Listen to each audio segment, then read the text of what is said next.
When the Arab Spring protests began in Tunisia, then spread to Egypt, there was no guarantee that the country between them, Libya, would join in. How things have changed, though. For months now, of course, Libya's government has struggled with rebel forces that control widespread areas. And, of course, NATO is on the side of those rebels. All this week in our series, The Arab Summer, we're taking a look at the rebellions in Yemen, Egypt, Tunisia, Syria, and Libya as pro-democracy movements threaten to spill over into chaos. This morning, CBS News correspondent Allen Pizzey is in Libya's capital, Tripoli.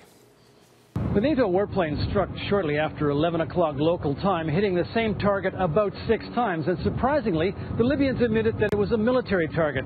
They said it was a revolutionary and popular guard base. 2 new developments in what is surely the most unusual uprising in the Arab Spring. Standing up to a mercurial dictator who has ruled for 42 years with a mixture of cunning and cruelty takes courage bordering on the foolhardy. But the revolt that began in eastern Libya, which never liked Colonel Muammar Qaddafi anyway, looked like it would spread with the same wildfire intensity as those which preceded it in the so-called Arab Spring. With boundless courage and absolutely no military expertise, the ragtag forces drove Qaddafi's troops back. But with little idea how to use the weapons they looted from armories, the rebels were soon counterpunched, saved only by the intervention of the French. Anti-Qaddafi forces in the capital, however, had no one to save them, and the one-sided street battles didn't last long. Libya's protesters lacked the one thing that every other revolution in the area had, the geographic focal point. In Tunisia, it was Kasbah. The Egyptians made Tahrir a household word, and Bahrainis fought their battles in Pearl Square. This is Tripoli's equivalent. The difference is that here in Green Square, it is government supporters, whether real or coerced, who hold sway. Demonstrations in the square are the one event foreign reporters can be assured of getting permission to attend. The problem is that all you hear are the pro forma slogans, rants, and chants.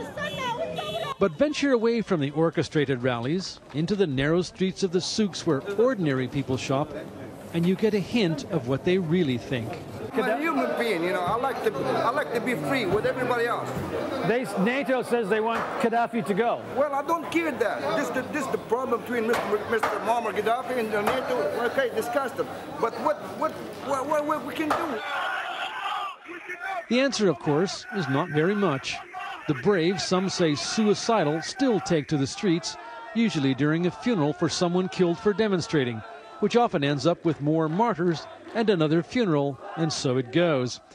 Even an offer by South African President Jacob Zuma to help Qaddafi and his family find safe haven outside Libya hit the brick wall of Qaddafi's anger and grief over the death of his son in a NATO raid, and his messianic belief that his people love him and will collapse into civil war if he goes. A growing crowd of defectors, ranging from senior diplomats and military officers to government ministers, may have rattled Qaddafi's inner circle, but not his hold on power. Libya is in danger of fracturing in two.